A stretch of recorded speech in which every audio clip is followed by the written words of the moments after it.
مجھ سے ملنے اکثر میرے گھر پر میر غالب، اقبال، فیض، فراز، منیر، جون آ جاتے ہیں۔ اس دفعہ 14 اگست کی شام میرے ملازم نے آ کر کہا کوئی مزدور مجھ سے ملنے آیا ہے۔ میں نے کہا کچھ پیسے دے دو اس کو۔ کہنے لگا نہیں، وہ صرف آپ سے ملنا چاہتا ہے۔ میں باہر چلا گیا، حبیب جالب میرے گھر آئے تھے۔ میں نے کہا 14 اگست 1947 کے بعد آج پھر مجھے آزادی کا دن اچھا لگ رہا ہے۔ میرے کمرے میں آ کر بیٹھ گئے۔ جالب کے بارے میں آپ لوگوں کو کچھ بتائیں۔ جالب انجینئر تھے، سول انجینئر۔ سچائی، ایمانداری، وطن سے محبت کی عمارتیں تعمیر کرنے کے خواب دیکھتے رہے۔ ان کے پاس دولت نہیں تھی، وہ عمارتیں اپنے قلم سے تعمیر کرنے کی کوشش کرتا رہا۔ ہر حکومت جالب کی عمارتیں گرانے میں مصروف رہی، کیونکہ وہ نہ سچ سے واقف تھی، نہ ایمانداری سے، نہ وطن کی محبت سے۔ جو کچھ لکھا سوائے سربراہوں کے ہر ایک کی سمجھ میں آ گیا۔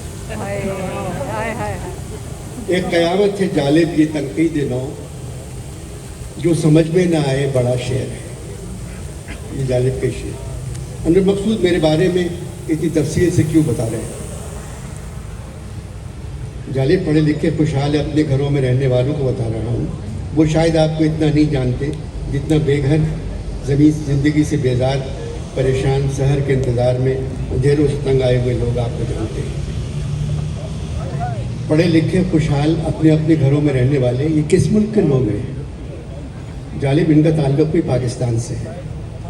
میں تو اب ان کے درمیان نہیں ہوں، پھر کیوں وقت خراب کر رہے ہو؟ جب آپ کی شاعری ہمارے پاس ہے تو آپ ہمارے ساتھ ہیں، بلکہ آس پاس ہے۔ عوامی انسان، قدریں عوامی، آپ کی محبتیں عوامی، اور سب سے بڑی بات آپ کی نفرتیں عوامی ہیں۔ ہزاروں لاکھوں کروڑوں انسان جو خود کو پتہ نہیں کیوں پاکستانی کہتے ہیں، آج بھی آپ سے محبت کرتے ہیں۔ گدھے ہیں انور مقصود، عوام گدھے ہیں۔ ہاں، جتنا چاہے ان پہ بوجھ ڈال دو پھر بھی چلتے رہتے ہیں۔ اس لیے گدھا کیا ہے، نہ گھر کے ہیں نہ کھا۔ میں آپ سے محبت تو کرتے ہیں، آپ کی شاعری کو اپنے دل کی آواز سمجھتے ہیں۔ علامہ اقبال نے جو آپ کی ڈیوٹی لگائی تھی، میری ڈیوٹی اقبال نے کون سی لگائی تھی؟ اٹھو میری دنیا کے غریبوں کو جگا دو۔ اقبال کو انداز نہیں تھا انور مقصود، پاکستان کے غریبوں کی قسمت میں تو صرف جاگنا لکھا ہے۔ نہ چادر، نہ چار دیواری، نہ روٹی، نہ پانی، نہ بجلی۔ ان حالات میں کون سو سکتا ہے؟ 75 سال سے غریب جاگ رہے ہیں۔ علامہ اگر اس مصرے کو یوں لکھ دیتے، اٹھو میری دنیا کے امیروں کو سلا دو، تو بہت بہتر ہوتا۔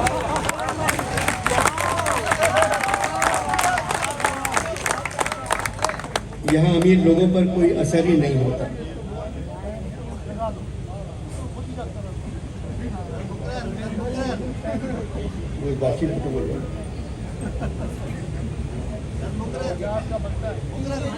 جی، یہ انور خالی بات کرتا ہوں۔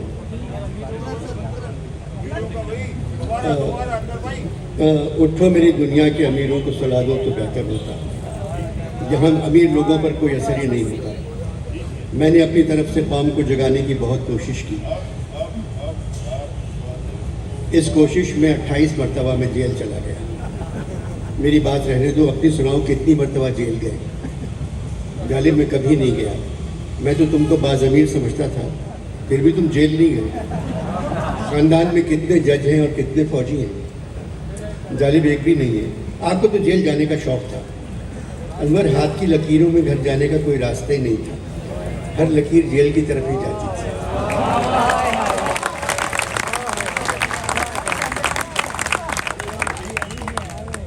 عشقیہ شاعری چھوڑ کر آپ سیاست کی طرف آ گئے اور ایوب خان کے خلاف لکھنا شروع کیا۔ انور فیض بھی پہلے عشقیہ شاعری کرتے تھے، پھر لکھا اور بھی دکھ ہے زمانے میں محبت کے سوا، راحتیں اور بھی ہیں بس کی راحت کے سوا، مجھ سے پہلی سی محبت میرے محبوب نواز۔ 15-20 حسیناؤں کو خدا حافظ کہہ کے عوام میں گھس گئے۔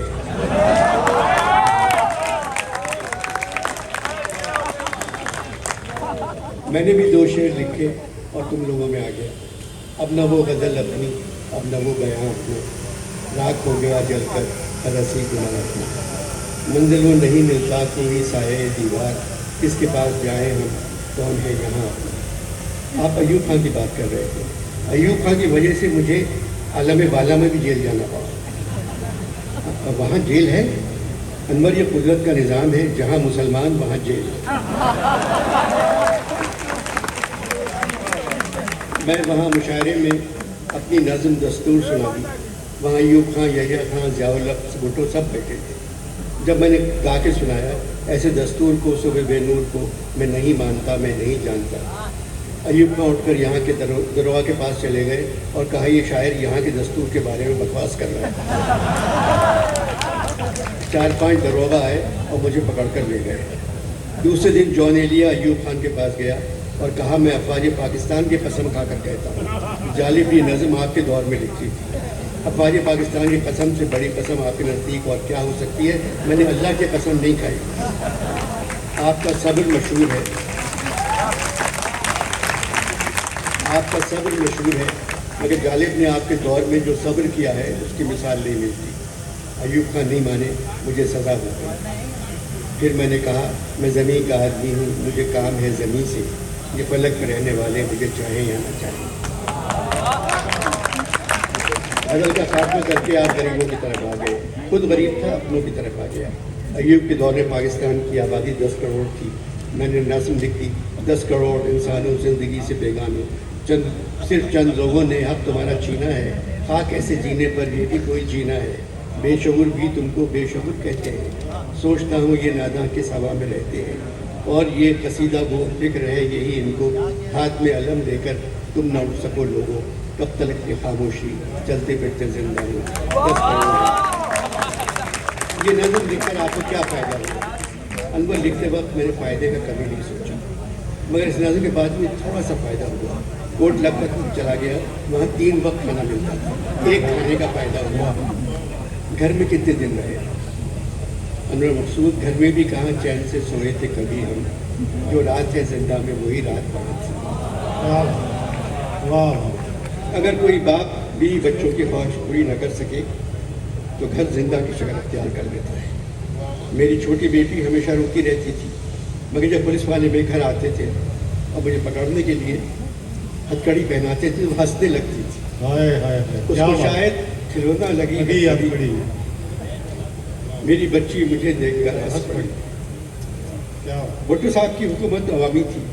اس حکومت کے خلاف بھی آپ نے بہت لکھا، پہلے ایوب خان کے خلاف، پھر بھٹو کے خلاف. میں امریکہ کے خلاف تھا، یہ دونوں امریکہ کے غلام تھے.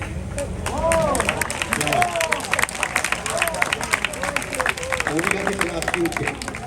انور اس لیے تھا، قرض دے کر غریب ملکوں کو چھین لیتا ہے روح آزادی. آج زیر عتاب ہے اس کے ہر بڑا شہر ہے وسیع بادی. مدتوں سر اٹھا کے چل نہ سکا اس کے کھاتے میں جس کا نام آیا. صاف دامن بچا گیا ہم سے جب بھی مشکل کوئی مقام آیا. میں تو ہمیشہ اپنے سربراہ سے کہتا رہا، پاکستان کی غیرت کے رکھوالوں بھیک نہ مانگو، توڑ کے اس کشکول کو آدھی کھا لو، بھیک نہ مانگو. پھر میں نے لکھا ایک ہی نعرہ ہے سب کا، ایک ہی سب کی صدا، صدر امریکہ نہ جا، اے صدر امریکہ نہ جا. غالب اگر صدر امریکہ نہ جائیں تو پھر کدھر جائیں؟ اگر اپنے گھر چلے جائیں، امریکہ سے تو بہتر ہوگا. امریکہ میں لاکھوں پاکستانی رہتے ہیں، سارا دن کام کرتے ہیں، پاکستان پیسے بھیجتے ہیں. یہاں ان کو بغیر کام کیے پیسے مل رہے تھے. یہاں کام کر لیتے تو شاید امریکہ نہ جاتے. امریکہ میں رہنے والے پاکستانی پاکستان میں رہنے والوں سے کہیں زیادہ پاکستان سے محبت کرتے ہیں. انور جو لوگ محبت کرتے ہیں ان کی قسمت میں قدرت نے جدائی لکھی ہے، ایک دوسرے سے دور ہو جاتے ہیں. سب سے بڑا دکھ بھٹو کے زمانے میں، اے وطن میرے وطن تجھ کو بتا کیا ہو گیا، ہو گئی مہنگی شراب اور خون سستا ہو گیا. ہر ماشاء اللہ میں آپ پہ غداری کی تہمت لگتی رہی. انور وہ کہہ رہے ہیں محبت نہیں وطن سے مجھے، سکھا رہے ہیں محبت مشین گن سے مجھے. وہ کہہ رہے ہیں محبت نہیں وطن سے مجھے، سکھا رہے ہیں محبت مشین گن سے مجھے. فوج کے خلاف آپ نے بہت لکھا اور پاکستان کی کوئی جیل نہیں چھوڑی. اپنے شہروں سے زیادہ میں نے اپنے وطن کی جیلوں کو دیکھا. بھٹو کے خلاف کیوں ہو گئے تھے؟